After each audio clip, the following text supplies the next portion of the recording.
Bueno, en primer lugar saludarlos. Espero que estén avanzando adecuadamente en este curso introductorio que les quiere presentar de alguna manera cuáles son las bases y conceptos teóricos fundamentales de la salud pública. Me presento, mi nombre es Cristóbal Cuadrado, soy académico del programa de Política, Sistema de Gestión en Salud de la Escuela de Salud Pública de la Universidad de Chile. Y el día de hoy voy a comentarles algunos elementos sobre el contexto sociopolítico y cómo este contexto puede ser un determinante de la salud de las poblaciones, ¿sí? La pregunta, por ende, fundamental que vamos a estar tratando durante esta sesión y luego el taller práctico que tendremos para poder seguir avanzando en este tema es cómo las condiciones políticas, económicas y culturales en las que vivimos afectan nuestra salud. Este esquema, que espero que ya sea familiar para todos ustedes, el marco conceptual que busca aproximarnos a cuáles son las relaciones que existen dentro de distintos niveles jerárquicos de los determinantes sociales de la salud, nos sitúa el contexto sociopolítico bastante a la izquierda, o podríamos llamar aguas arriba dentro de la causalidad, llevando hacia la derecha del esquema a efectos en la salud de la población, ¿cierto? Dentro de este contexto sociopolítico encontramos elementos como la gobernanza, las políticas macroeconómicas, las políticas sociales o políticas públicas en general, y además la cultura y valores sociales que puedan preponderar dentro de un determinado momento histórico de una sociedad, ¿sí? Estos determinantes que están enmarcados dentro del contexto sociopolítico de una sociedad vienen a ser parte fundamental de lo que entendemos como determinantes estructurales de la salud. Y sobre esto es lo que espero que nos ocupemos de alguna manera durante esta sesión. Si uno tuviera que decirlo de manera muy sencilla a una persona que quizá no sepa nada de salud pública, cuando hablamos de contexto sociopolítico nos estamos refiriendo al contexto donde las cosas ocurren, ¿sí? Este contexto tiene múltiples elementos, ¿sí? Y en la lámina ustedes ven algunas imágenes que hacen referencia a un contexto relativamente actual, en el cual por un lado tenemos una agenda pública, tenemos una ciudadanía que tiene determinadas demandas, como por ejemplo el movimiento No Más AFP. Tenemos por otro lado ciertos legados históricos e institucionales que dieron cuenta de la creación del sistema AFP durante los años 80, un contexto en el cual el gobierno tenía ciertas características particulares, donde no había libertad de expresión, donde había un gobierno autocrático, y que en ese contexto entonces se gesta una política pública muy importante desde la lógica de la seguridad social, que es cuál es el arreglo que tenemos para financiar las pensiones de la población, ¿cierto? Tenemos entonces ciertos actores que siguen vigentes, algunos de ellos, como José Piñera, que aparece en la foto, que siguen siendo actores relevantes dentro de la discusión varias décadas después, y tenemos de alguna manera cuál es la respuesta actual del gobierno en una comisión que acá aparece entregando su informe de recomendaciones que intenta de alguna manera vincular cuáles son los pasos posibles a seguir en esta materia. En esta lámina tenemos de alguna manera un contexto donde se genera un problema, tenemos múltiples actores y dentro y detrás de lo que estamos viendo aquí tenemos aspectos vinculados con la gobernanza, con las políticas económicas preponderantes, las políticas sociales, pero además cuál es la cultura y los valores sociales que preponderan en la sociedad chilena, que al parecer serían diferentes o tendrían una capacidad de expresión distinta a las que existían durante los años 80 en que se crea el sistema AFP. Por lo tanto, ahora tenemos el desafío de tratar de pasar a modo sucinto por cada una de estas dimensiones de los determinantes estructurales, y decir algunas palabras, mostrar un poco de evidencia con respecto a cómo estos determinantes estructurales se sabe que afectan la salud de las poblaciones. Entonces comenzaremos, para partir desde un lugar, a hablar sobre gobernanza, ¿sí? Y nos preguntaremos cuál es el impacto que la gobernanza tiene en la salud de las poblaciones. Y dado que gobernanza es un término que no se utiliza con tanta frecuencia, o que al menos no es conocido su significado de manera coloquial por todas las personas, para poder enmarcar lo que vamos a estar conversando, les entrego esta definición. No es la única, existen múltiples otras, pero es una definición que nos puede permitir aproximarnos a qué es lo que vamos a entender por gobernanza en las láminas siguientes, en las cuales vamos a estar discutiendo sobre sus efectos en salud. Entonces, cito así un informe del Programa de Naciones Unidas para el Desarrollo.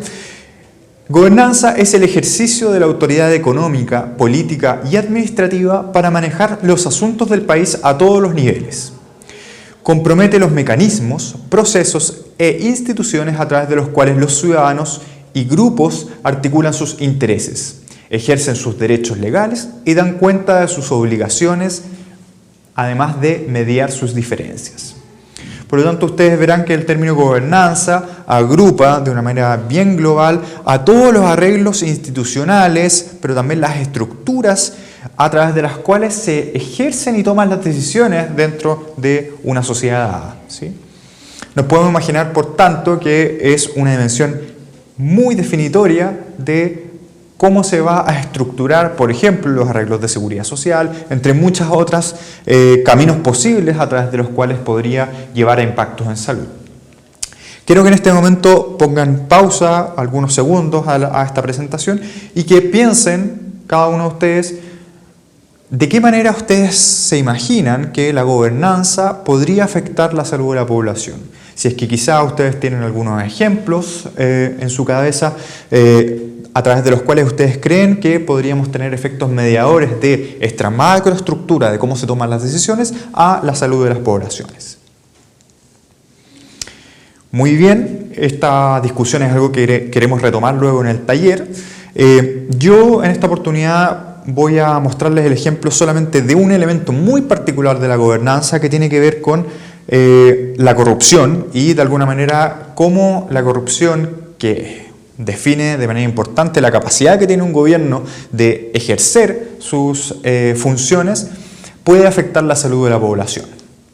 Y para ello les voy a mostrar un par de trabajos. En primer lugar, este es un trabajo desarrollado hace algunos años, el año 2008, que lo que buscaba era evaluar de qué manera, tomando una muestra de 91 países, con mediciones seriadas en el tiempo, uno podía encontrar que existía o no una asociación entre índices de corrupción e índices de capacidad estructural o fortaleza institucional de los gobiernos con algunos outcomes sociales de interés.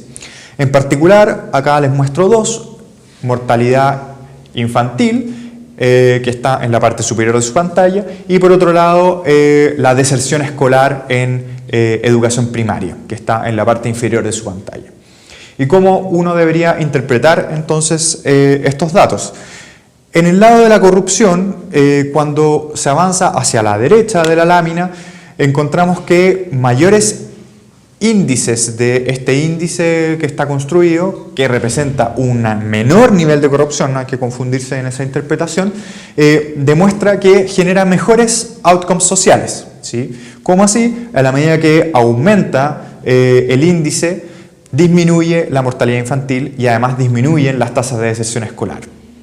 Desde el lado de la fortaleza institucional, este es un índice que lo que busca es relevar la capacidad que tienen las instituciones de responder a los cambios. Por ejemplo, el que no existan cambios radicales de las estructuras técnicas de los gobiernos con los cambios de gobierno, entre otras características que recoge este índice. Y nuevamente podemos ver una relación bastante clara, que en la medida que existe una mayor fortaleza de las instituciones de gobierno, disminuyen los efectos adversos en términos de resultados sanitarios, pero también de resultados educacionales.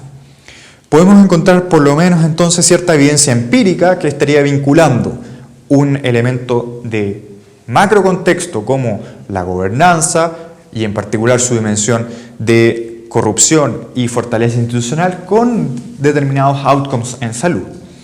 Luego vamos a discutir de qué manera o cuáles serían las vías por las cuales podría estar mediándose estos efectos, que son también muy interesantes de discutir.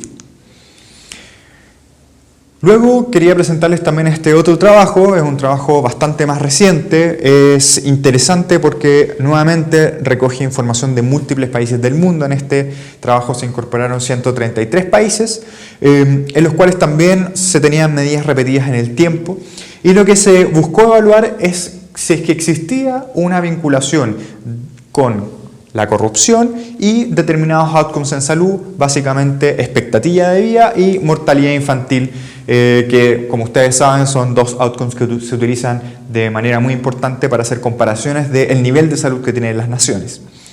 Y en este esquema gráfico tenemos los resultados principales, ¿sí? ¿Cómo interpretar este gráfico? Dentro de los cuadrados tenemos variables que se están midiendo, tienen GDP, que el GDP es el Producto Interno Bruto, WB-EDUC, que es educación de la madre, régimen, que es el régimen democrático o regímenes que son autocráticos, o sea, una variable que hace referencia más bien a qué tan democrático es el régimen que tiene un país. Tienen también el gasto en salud, tienen una variable de corrupción y tienen luego los resultados a su derecha en salud. Las flechas, que están en color negro, de un color más oscuro, representan las asociaciones que son estadísticamente significativas dentro de los modelos que se evaluaron. ¿Y qué es lo que podemos ver? De que corrupción tiene efectos negativos en el gasto en salud, significa que a medida que aumenta la corrupción de los países, esto genera una menor inversión en los sistemas de salud. Y por otro lado, además hay una vinculación directa, que no es necesariamente mediada por el gasto en salud, en efectos de menor calidad en términos de los indicadores que han sido seleccionados para medir la calidad de la respuesta de los sistemas de salud. Por lo tanto, tenemos nuevamente una medida empírica en la cual podemos saber que a medida que aumenta la corrupción, disminuye por una parte el gasto social, en este caso gasto en salud, y por otro lado disminuye el desempeño que se tiene en indicadores claves de los sistemas de salud como expectativa de vida y mortalidad infantil. Ahora, ¿cómo podemos entender estos datos? ¿Sí?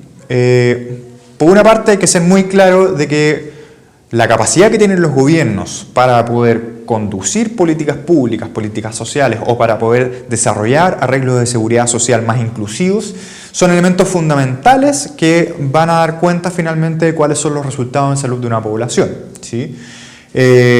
Es evidente que una mayor corrupción o una menor fortaleza institucional van a llevar que la capacidad que tiene para gobernar dicho gobierno sea mucho menor, y por ende tenga menos capacidad de impulsar reformas, entre muchas otras cosas que ustedes pueden imaginarse, ¿sí? De esta forma uno también puede imaginarse que las garantías democráticas tales como mayor transparencia o políticas de probidad que pueden aumentar la confianza en las instituciones pueden tener un rol relevante tanto en generar procesos que mejoren la capacidad de gobierno que tienen los países, pero además de manera independiente pueden afectar la salud de la población, ¿sí? Y finalmente uno puede decir que hay mecanismos directos o indirectos a través de los cuales la gobernanza puede estar teniendo efectos desde un punto de vista de indicadores sanitarios.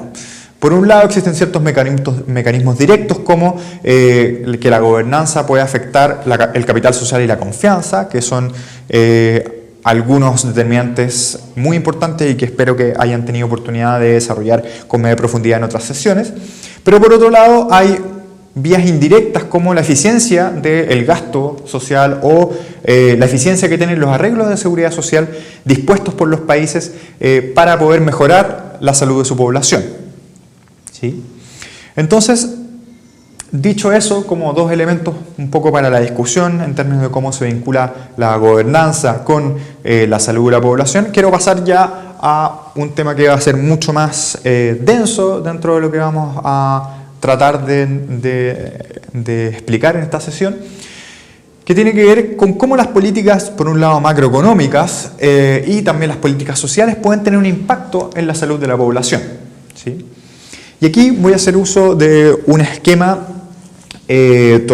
desarrollado por algunos autores muy vinculados a la corriente más crítica de los determinantes sociales, en la cual se plantea ciertas relaciones conceptuales a nivel de las macroestructuras que existen dentro de las sociedades. Por un lado existen los recursos del poder, que tienen relación con todo el mundo de la política, donde uno encuentra elementos como cuáles son las preferencias electorales, por ejemplo, qué tan grande son ciertos grupos de partidos, por ejemplo, qué porcentaje de las votaciones lo tienen grupos de izquierda dentro de un determinado contexto social.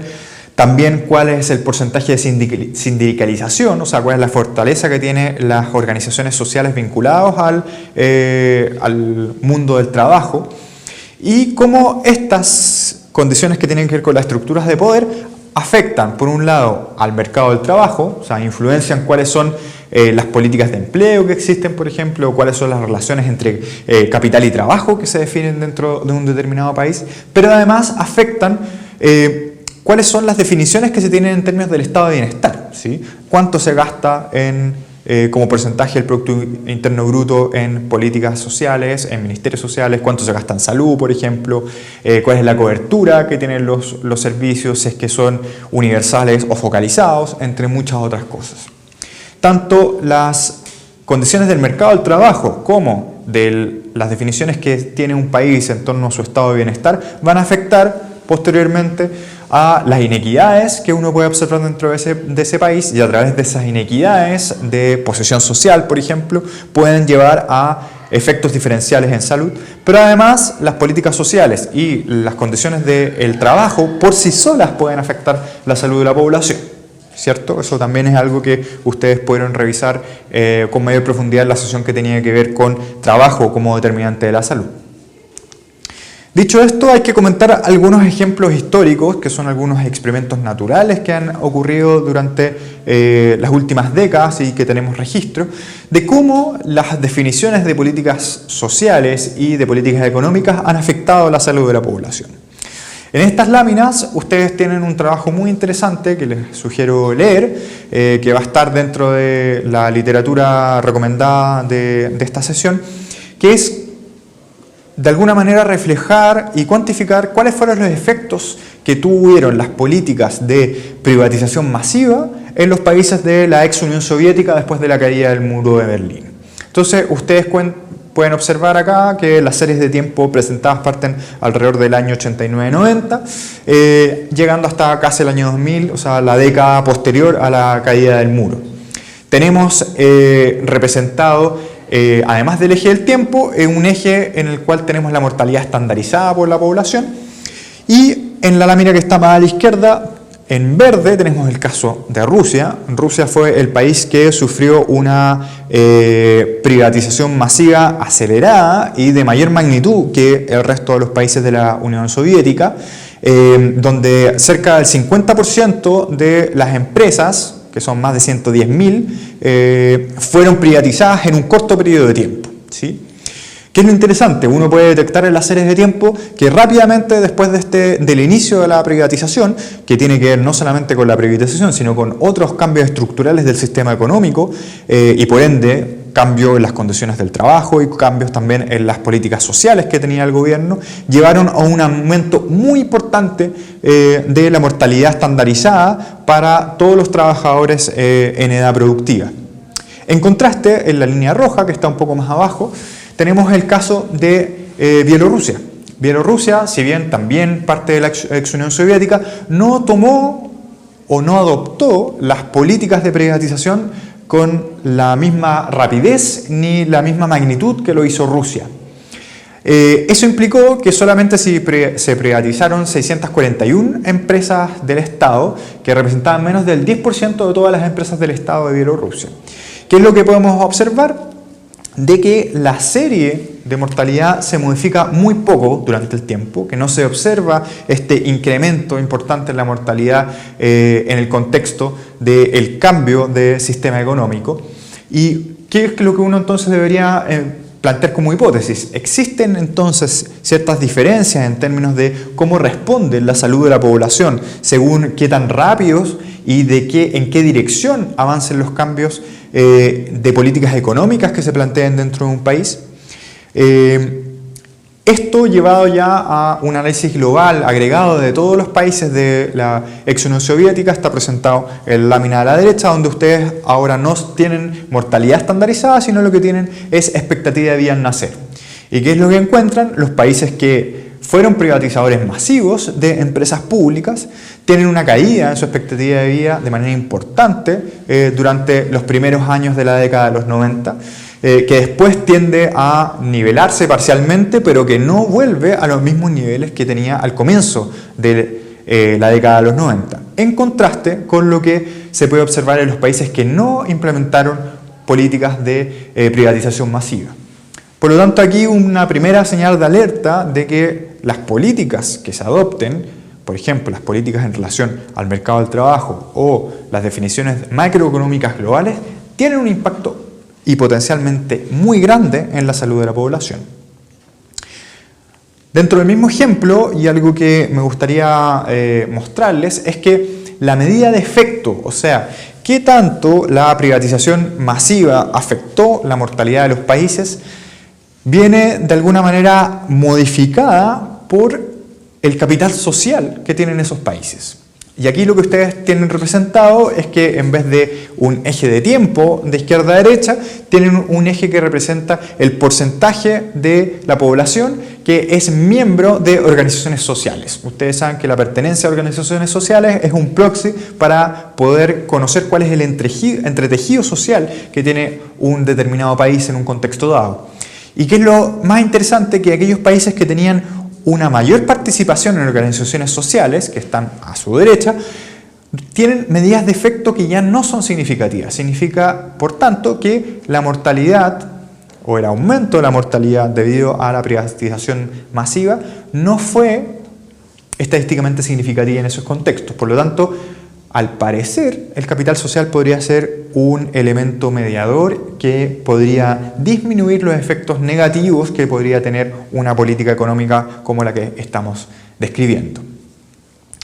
Yendo a nuevamente otro experimento natural, pero más reciente, tenemos la crisis que se gatilló cercano a fines de la década pasada, que ustedes conocerán de que hubo problemas con la banca en todo el mundo y sobre todo en los países más desarrollados, en Estados Unidos, Canadá y gran parte de Europa. Eso significó recesiones muy importantes, ¿sí?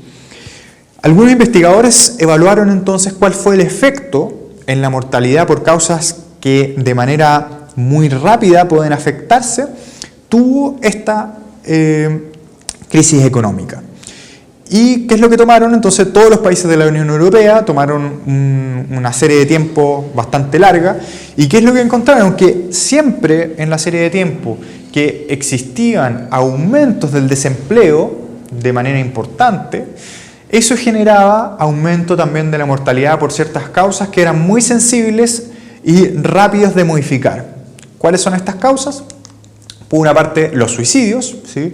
En las situaciones donde hay aumento de desempleo rápido, se genera un aumento entre un 3 y un 4% de la mortalidad por suicidio con respecto a las mortalidades observadas en los periodos donde no hay aumentos de desempleo.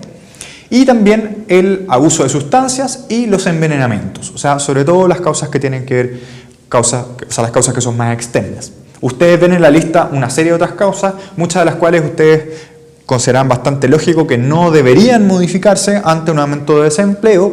¿Por qué? Porque sus vías causales son mucho más lentas de ocurrir. Por ejemplo, si bien uno podría tener la hipótesis de que el desempleo u otras circunstancias adversas sociales pueden aumentar el riesgo de tener ciertos tipos de cáncer, eso no se va a observar en un corto periodo de tiempo entre el aumento del desempleo y el resultado, ¿sí? Eso pasa para la mayoría de las causas. Sin embargo, los suicidios son muy rápidamente sensibles, igual como ciertas causas externas como el abuso de alcohol y los envenenamientos en general. Por lo tanto, nuevamente podemos ver que existe una clara vinculación entre el contexto macroeconómico y las políticas asociadas a ello, porque sabemos que una recesión puede afectar de manera diferencial según cuáles sean las políticas que se adopten en ese contexto. Por lo tanto, la decisión que exista a nivel estructural de cómo abordar un contexto adverso va a tener vinculación con cuáles son los efectos de la salud en esa población. Ustedes sabrán que Portugal, además de Grecia, han sido algunos de los países más afectados durante el último tiempo por lo que se ha conocido como las políticas de austeridad. Las políticas de austeridad son básicamente paquetes de medidas que lo que buscan es reducir el tamaño del Estado, incorporar reglas fiscales muy estrictas que implican necesariamente recortar el gasto social, disminuir garantías dentro de la seguridad social, entre otras medidas de liberalización de los mercados, etc. ¿Y qué es lo que podemos encontrar? Algunos investigadores evaluaron entonces qué había ocurrido con las necesidades médicas insatisfechas, o sea, qué tan probable era de que la población dijera que había tenido un problema de salud, pero que no había sido posible para ellos acceder al sistema de salud. ¿Y qué es lo que encontramos? Es que en general aumenta entre 2 y 3 veces la probabilidad de la población de no tener acceso, teniendo una necesidad en salud, al sistema cuando se han implementado medidas de austeridad, como fue en el caso de Portugal entre los años 2010 y 2012. Ahora, ustedes verán que los odds ratios que están aquí presentados son diferentes según cuál sea el grupo que uno evalúe. Si bien no son estadísticamente significativas, porque ustedes ven que los intervalos de confianza son bastante amplios, uno ve una tendencia de que en el grupo de los empleados estas necesidades médicas insatisfechas aumentan en mayor medida que otros grupos. ¿Cómo uno puede explicar esa observación? Básicamente porque son los grupos empleados los que habitualmente tienen mayores niveles de protección dentro de la seguridad social en la mayoría de los contextos, ¿sí? Por lo tanto, son ellos los que pueden verse más afectados con un recorte de garantías debido a que son los que tienen ya ex ante mayores garantías. Existen, por tanto, diversos caminos por los cuales un ajuste estructural, como las políticas de austeridad, como liberalización de los mercados, deregulación o privatización de empresas, pueden llevar a efectos en salud. Por un lado, tenemos efectos directos que tienen que ver con cómo estas políticas afectan al sistema de salud, por ejemplo, a través de la privatización de empresas o a través de recortes a los hospitales públicos, entre muchas otras vías. Pero además tenemos efectos que van por la vía macroeconómica o las reformas institucionales que tienen efectos en, por ejemplo, el empleo, en la estratificación social, en las políticas de pobreza, etc. Y todas esas vías que uno podría decir son vías indirectas, también van a estar afectando la salud de la población. A modo de ejemplo, y nuevamente un trabajo muy interesante que yo les invito a revisar, algunos autores pusieron en conjunto cuáles son las vías posibles por las cuales, por ejemplo, una política de ajuste estructural utilizando la austeridad como elemento principal pueden afectar a la salud de la población. Por un lado, existe evidencia que nos dice que, por ejemplo, aumentan las inequidades en salud, que se hacen menos disponibles las viviendas, de que por otro lado tenemos menos servicios de salud disponibles. Y así tenemos una serie de vías causales potenciales por las cuales una vía o una política de austeridad puede llevarnos a peores resultados en salud. Misma situación con la liberalización de los mercados, en la cual, por ejemplo, ustedes pueden suponer de que cuando se liberalizan los mercados, en general estos se liberalizan para todo tipo de productos, lo que implica que hay una mayor disponibilidad de productos no saludables, como puede ser el tabaco, como pueden ser las bebidas azucaradas, como pueden ser las cadenas de cadenas chatarra, entre muchas otras cosas. Por lo tanto, genera fluctuaciones en los precios también de ciertos productos que puede, sobre todo, afectar a que se lleguen a ser menos disponibles las elecciones más saludables dentro de la población, generando, por tanto, efectos en la salud. La privatización, nuevamente, puede afectar diversos niveles dentro del sistema, en particular mencionar de que la privatización en general lo que conlleva es que hay una pérdida de recursos públicos porque en el corto plazo se aumentan las arcas fiscales, pero en el largo plazo, dado que se requieren comprar progresivamente más servicios al sector privado, eso puede llevar a transferencias que disminuyen, por tanto, cuál es la efectividad real que puede tener el Estado en modificar las condiciones de la población. Conociendo el caso del sistema de salud chileno, probablemente ustedes también pueden tener ejemplos concretos de cómo la privatización puede llevar a efectos negativos de la salud. Y mencionarles que siempre hay efectos modificadores, ¿no? O hay determinados elementos contextuales que pueden modificar en qué medida este tipo de políticas son implementadas o no, ¿sí? Por ejemplo, es interesante recalcar de que el grado de sindicalización, o sea, qué tan fuertes son las estructuras y tejidos institucionales que tienen el mundo del trabajo, y cómo este mayor nivel de sindicalización aumenta progresivamente cuando hay un mayor gasto en seguridad social, ¿sí?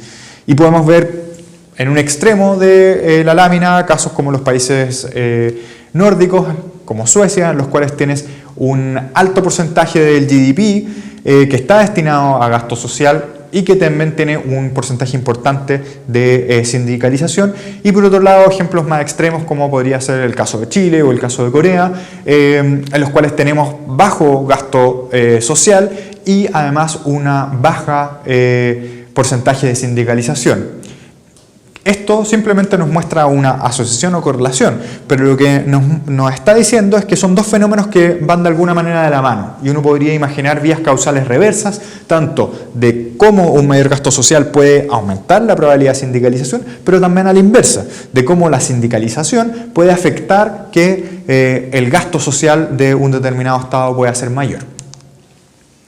Dicho esto, quiero volver a la lámina que inicialmente les había mostrado sobre las relaciones que se pueden generar dentro de este nivel, que por un lado las políticas y cómo se toman decisiones en relación o cómo están redistribuido el poder dentro de una determinada social va a influenciar cuáles son las políticas que son posibles de ser implementadas en términos del mercado del trabajo, que también va a influenciar cuáles son las políticas de la seguridad social que son implementadas o no dentro de un determinado contexto, y que a través de estas dos vías, por tanto, se ejercen efectos a niveles de inequidad en salud, pero también efectos directos sin mediar por determinantes intermediarios que uno podría llamar dentro del esquema de la Organización Mundial de la Salud hacia los efectos en la salud de las poblaciones, ¿sí?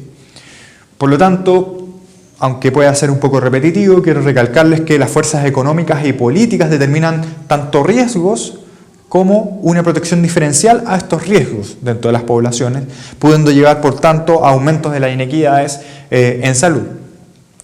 Contamos con varios ejemplos históricos, que son algunos de los que yo les he mencionado, pero también hay otros, en los cuales hemos visto cómo macropolíticas, como las políticas de austeridad, han afectado a la salud de las poblaciones. Tenemos el ejemplo de la Gran Depresión de los años 30, que fue el primer gran experimento natural al respecto, que después dio auge a las políticas contracíclicas, que han sido un poco las propuestas de ciertos grupos que están en contra de las políticas de austeridad, dado que se ha demostrado que más que austeridad lo que se necesita es mayor inversión pública, que es la corriente del keynesianismo dentro de las escuelas económicas.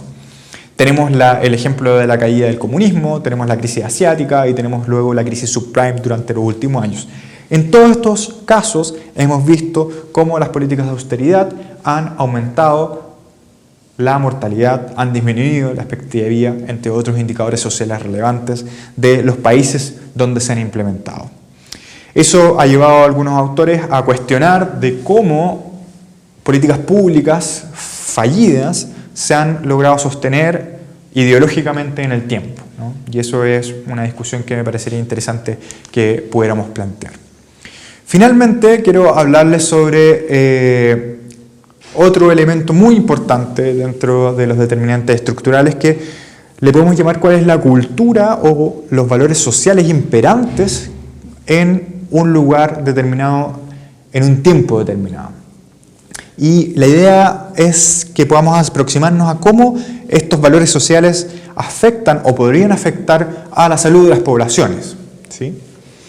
Y para esto yo voy a volver a algunos autores clásicos de la investigación de ciencia política y sociología sobre los estados de bienestar, en particular a Gösta Spin Andersen, que es un autor de los países nórdicos, que se planteó la pregunta de cómo surgen los regímenes sociales tan distintos que podemos ver en Europa del Norte, con los países socialdemócratas escandinavos, con los países de la Europa continental y los países anglosajones, por otro lado, que tienen tradiciones históricas tan diferentes una de la otra, ¿sí? Entonces, el análisis de Spink-Andersen se enmarca en tres dimensiones. Por un lado está el rol que tiene el Estado dentro del clivaje de la sociedad. Por otro lado, qué rol se le da al mercado, ¿sí? Y en tercer lugar, qué rol se le da a las familias dentro de la sociedad. Y es por tanto cuáles son las consideraciones o cuáles son las preferencias que puede tener una sociedad en relación al rol que tienen cada uno de estos tres componentes lo que lleva en esencia al surgimiento de distintos modelos de estados de bienestar. Por un lado tenemos los países del norte de Europa, escandinavos, donde hay una preponderancia de partidos de izquierda, socialdemocráticos. El énfasis de las políticas de estos estados de bienestar está en eliminar diferencias de estatus, tendencia hacia el universalismo de las políticas sociales y a una provisión eminentemente pública. Por lo tanto, el mercado ocupa un rol bastante mínimo dentro del arreglo de seguridad social.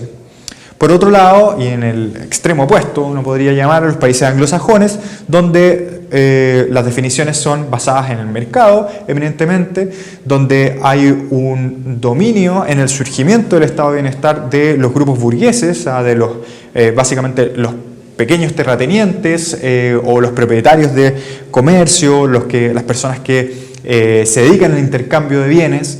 Y hay una debilidad de alguna manera del Estado. ¿Por qué? Porque la mayoría de los países anglosajones no tienen un absolutismo muy importante. Reino Unido es un caso específico de eso que vamos a discutir un poco más allá, pero por ejemplo Australia, Canadá, Estados Unidos, países clásicamente de una línea más liberal, son países donde no existe un absolutismo, no existe por tanto un Estado fuerte, sino más bien el emprendimiento y el desarrollo del sector privado, depende del mercado, lo que comanda de alguna manera el desarrollo social. Un poco en el centro tenemos la mayor parte de los países de Europa continental, donde hay dos elementos fundamentales. Por un lado, hay instituciones muy antiguas, básicamente la Iglesia, pero además las aristocracias de los países, que llevan a que hayan gobiernos muy fuertes, autocráticos, autoritarios en la mayoría de los casos, que son aquellos que impulsan el desarrollo del estado de bienestar. Hay que recordar que Otto von Bismarck, por ejemplo, que ustedes habrán estudiado o estudiarán, impulsor de muchas grandes reformas de estado de bienestar en lo que sería luego la Alemania. Una de sus motivaciones principales tenía que ver con cómo podemos evitar la emergencia de los grupos sociales que estaban buscando democracia, ¿sí? Y un poco la respuesta de esos países autocráticos fue el desarrollo de las políticas de seguridad social como una manera de reprimir de alguna manera potenciales levantamientos de la sociedad, ¿sí? Por lo tanto, tenemos una diversidad de contextos, pero además de culturas en los cuales se desenvuelven distintos tipos de estado de bienestar. En esta lámina tienen algunos elementos extra con respecto a cada uno de estos regímenes, que llamaremos liberal, corporativista, estatal y socialdemócrata, caracterizado en estos distintos grupos. Y como yo les decía, los elementos principales que caracterizarían las diferencias de surgimiento de estos grupos: por un lado está el mercado, la familia y el Estado, o sea, el rol que ocupan cada uno de ellos. Segundo, qué importancia se le da a los derechos sociales como un elemento que debe ser impulsado. Y en tercer lugar, la estratificación social y de qué manera o de qué forma la estratificación social es vista dentro de esta sociedad. Por ejemplo, en los estados liberales en general, la visión es que somos todos iguales en la pobreza, ¿sí? Pero que sin embargo, cuando salimos de la pobreza, tenemos un espacio en el cual está bien y es positivo el que nos estratifiquemos, porque de alguna manera el esfuerzo individual es el que lleva a diferencias observadas dentro de la población. En el otro extremo, en el Estado socialdemócrata, lo que se quiere es disminuir al máximo la estratificación social, por ende lo que se hace es garantizar derechos del más alto nivel posible, de tal manera de que no existen incentivos a esta estratificación que se genera dentro de un Estado liberal. Ahora, existen algunas dudas que surgen del trabajo de Spin-Andersen, que por un lado parece muy razonable, pero que hay ciertas sutilezas que no explica, ¿sí? Y quiero dárselos como ejemplo porque me parece que puede explicar de una manera un poco más rica de cómo la cultura y valores sociales pueden afectar o no el surgimiento de determinados arreglos de seguridad social y por ende ciertas políticas sociales que van a impactar en la salud de la población, ¿sí? Y para eso les voy a presentar un desarrollo posterior al de Spin-Andersen, que lo desarrolla Manow, y él dice, bueno, dentro de este grupo de países del centro de Europa, o de la Europa continental, que conformaba un grupo para Spin-Andersen, parece ser que en realidad hay dos grupos, ¿sí? O sea, que hay 4 tipos de países distintos, y él los llama, por un lado, a los estados protestantes tardíos, a los cuales él los identifica como los estados liberales. Por otro lado están los estados nórdicos, socialdemócratas. En tercer lugar están los estados continentales corporativistas y en cuarto lugar están los estados continentales conservadores. Y él plantea de cómo, además de otros elementos sociales como los que ya hemos estado discutiendo, la tradición cultural en relación a la religión puede afectar las trayectorias que tuvieron cada uno de estos países. Y por ende él diferencia, por un lado, que existe la tradición protestante en muchos de estos países, pero además existe la tradición católica en otros tantos. Pero dentro de la tradición protestante hay dos corrientes muy diferentes. Por un lado está la tradición luterana, que es la tradición protestante más clásica, de alguna manera, pero además están las iglesias libres, que es como lo que habitualmente hoy por hoy en Chile se llaman los grupos evangélicos, ¿no? Que son múltiples iglesias con una tendencia a la atomización y con búsquedas que son bastante distintas a la iglesia luterana, que es más parecida a la iglesia católica en ciertos ámbitos de su estructura más central, ¿no? Ahora, ¿qué es lo interesante? En la historia se puede observar que estas iglesias libres, su tendencia siempre es a buscar la máxima autonomía, ¿sí? Por ende, son estas iglesias las que buscan de alguna manera la separación entre el Estado y la iglesia, pero además buscan minimizar el rol que puede tener el Estado dentro de la sociedad, porque el Estado es percibido como una potencial amenaza a sus credos. De estas tradiciones, que es las que encontramos, por ejemplo, en países como Estados Unidos, en algunas partes de Canadá, es que se avanza posteriormente al desarrollo de los estados protestantes liberales, ¿sí? Por otro lado, tenemos la iglesia luterana, donde existe una identificación prácticamente total entre iglesia y Estado, donde no existe realmente la mayor parte del desarrollo histórico entre el siglo XIX y la primera mitad del siglo XX, una pugna entre estos dos poderes. De hecho, en la mayoría de estos países existen iglesias nacionales, ¿sí? Como la Iglesia Nacional de Suecia, la Iglesia Nacional de Noruega, etc.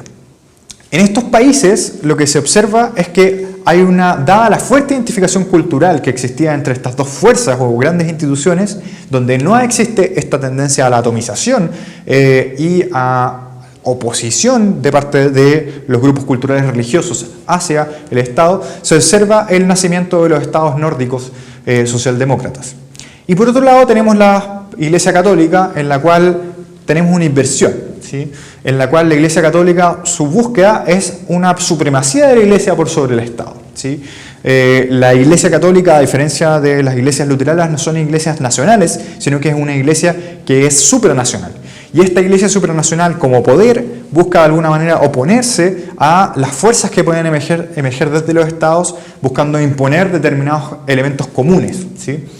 Y esto lleva al surgimiento de lo que se llaman los estados continentales conservadores. Típicamente Italia, España son los casos más emblemáticos de los estados continentales conservadores.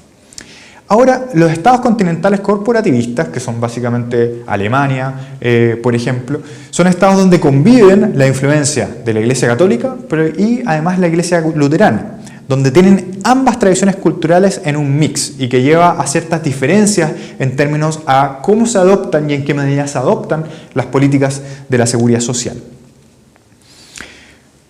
¿Y esto qué es lo que lleva? Bueno, en este gráfico tenemos el momento de adopción de las primeras políticas sociales dentro de cada uno de los países que estuvimos analizando. Entonces podemos ver, por un lado, de que en el extremo superior derecho encontramos los países que reconocemos como liberales, que son estos países protestantes tardíos como Canadá, Estados Unidos, Australia está muy cercano a ese grupo. Suiza, que también tiene una tradición bastante cercana a esto en términos de la influencia del protestantismo renovado o estas nuevas iglesias, que lo que nos llevan a una adopción más tardía con respecto a otros grupos, ¿sí? Lo interesante es que en el cuadrante inferior a la izquierda, que son los países que adoptaron más precozmente políticas de seguridad social, precozmente en términos del tiempo de implementación, pero también el tiempo de su desarrollo económico, que es lo que tenemos en los dos ejes. En ese grupo encontramos los países socialdemócratas, clásicamente, pero también tenemos algunos países conservadores, ¿sí? Por lo tanto, vemos que hay una separación de estos grupos que tuvieron una influencia cultural, al parecer muy diferente de lo que existía en el contexto de los países luteranos o los países con una mayor influencia de la Iglesia Católica.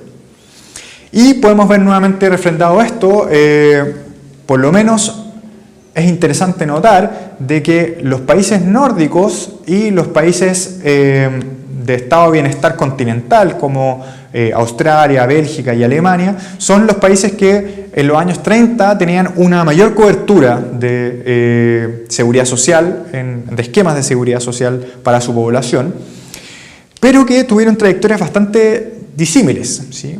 Por un lado, yo ya le había comentado el caso de Alemania. Alemania fue un país que adoptó muy precozmente el desarrollo de este tipo de políticas, siendo que eran países con una tradición autocrática, que eran básicamente con estructuras muy aristocráticas que dominaban y que sin embargo en ese contexto surgen las políticas de estado de bienestar muy precozmente. Y por otro lado tenemos el caso de los países nórdicos que en sus inicios también tienen esta cosa muy autocrática, pero que da lugar luego a los regímenes socialdemócratas que en la práctica actúan como gobiernos de continuidad durante décadas, ¿sí? Donde nuevamente tenemos estabilidad, donde tenemos unidad, ¿sí? Donde al parecer la identidad cultural y política del país encuentra una determinada homogeneidad, ¿sí? Que lo orienta o de alguna manera permite el surgimiento de políticas que tienden a una mayor protección de la población. Por otro lado, tenemos que notar que los países conservadores continentales como Italia o los países protestantes tardíos, como hemos llamado al caso de Suiza, Holanda y Reino Unido, son países que más tardíamente desarrollan sus esquemas de seguridad social.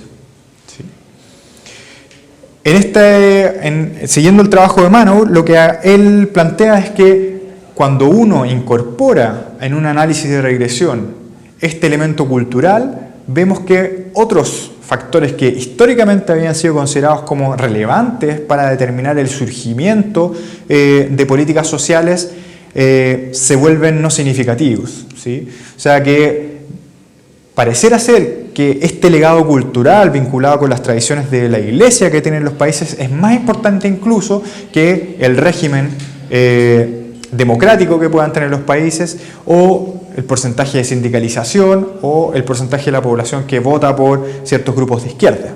Eso nos plantea algunas preguntas interesantes, ¿sí? Y por último, en relación a este trabajo, plantearles aquí otra evidencia más que con la cual trabaja este autor, que son los sistemas de pensiones, ¿sí? Y podemos ver que, por un lado tienen la columna de los países, que como ustedes verán están agrupados en determinados subgrupos, ¿sí?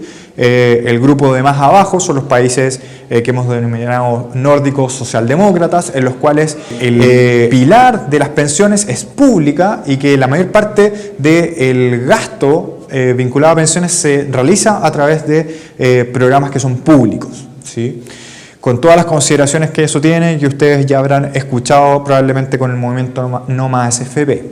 En el otro extremo, los países que son considerados más liberales y que además tienen una influencia más cercana a estos grupos protestantes que ya hemos caracterizado, tenemos que la participación pública en pensiones es mucho más baja y por otro lado la participación privada es la más relevante dentro de los arreglos de seguridad social. Por lo tanto, pareciera ser que las tradiciones culturales, ¿sí?, entre ellos los elementos que antiguamente eran religión, las religiones todos sabemos que hoy día tienen un rol bastante menor dentro de la capacidad de modificar los valores sociales. Hoy día son otros tipos de valores sociales, pero por lo menos en los momentos históricos que estamos analizando, principios del siglo XX, estas tradiciones reflejadas en las formas religiosas adoptadas por los países parecen haber tenido una influencia muy importante en las definiciones de la estructura de estado de bienestar y por ende en las políticas sociales implementadas por esos países con las obvias implicancias que eso tiene en la salud de la población. Algunos comentarios al cierre en relación a esta área. Hemos revisado algunos ejemplos concretos de la interrelación que puede existir entre cultura y valores sociales y su influencia en los arreglos de seguridad social. Recalcarles que la llegada tardía del estado de bienestar tiene consecuencias, ¿sí? Estas consecuencias, por un lado, es que si es que el Estado llega tarde, va a haber una mayor participación privada en la solución de los problemas de seguridad social, va a haber por ende una menor tendencia al universalismo y además va a haber una mayor fragilidad de los derechos que pueden adquirirse. ¿Por qué? Porque mientras menos tiempo lleva un derecho instalado dentro de la ciudadanía, más fácil es que ante, por ejemplo, una crisis económica, eso sea recortado, ¿sí? A su vez, es importante mencionar que los arreglos de la seguridad social afectan de manera diferencial la salud de las poblaciones, constituyendo tanto una vía causal, a través de las cuales los valores sociales pueden afectar la salud de la población, existiendo probablemente muchos otros vías o otras vías por las cuales los valores sociales imperantes y la cultura imperante puede afectar a la salud de la población. Entonces, ¿cómo las condiciones políticas, económicas y culturales en las que vivimos afectan nuestra salud? Revisamos durante esta sesión los elementos determinantes estructurales de la salud de las poblaciones, los vinculamos con sus elementos sociales, políticos y económicos, en las cuales las personas viven, nacen, crecen y mueren. Este contexto tiene capacidad de incidir por múltiples vías, tanto a través de la estratificación social y los determinantes intermediarios, como además por vías independientes, ¿sí? Por tanto, configuran lo que hemos llamado riesgos de exposición y consecuencias que son diferenciales para la población. Revisamos algunos ejemplos específicos, ¿sí?, que más allá de ser ejemplos ilustradores, lo que yo quiero que ustedes se lleven es de qué manera uno puede avanzar en investigación aplicada que demuestra cómo estos factores que de alguna manera uno espera que tienen efectos en la salud de la población son efectos que uno puede cuantificar, que uno puede investigar y uno puede darse cuenta de manera empírica que realmente existe una vinculación y que esa vinculación entre los factores estructurales y los resultados de salud de la población no son menores. Por tanto, y una pregunta que yo les dejo planteadas es ¿cuáles serían las implicancias de este tipo de evidencia? ¿Sí?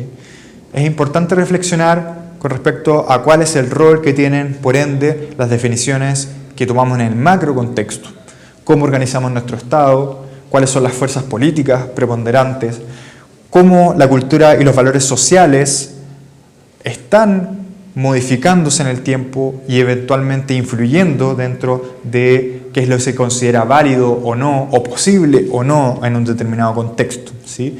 Y además tener mucha precaución con respecto a cuál es el efecto que pueden tener la aplicación de macropolíticas económicas, especialmente algunas como las que vimos que son políticas de austeridad, y además la importancia que tiene la red de la seguridad social para disminuir potenciales efectos adversos que pueden emerger de lugares como una crisis económica, entre muchas otras. Muchas gracias y nos vemos en el taller. Espero que hayan podido tener un buen momento de reflexión en relación a los contenidos de esta clase.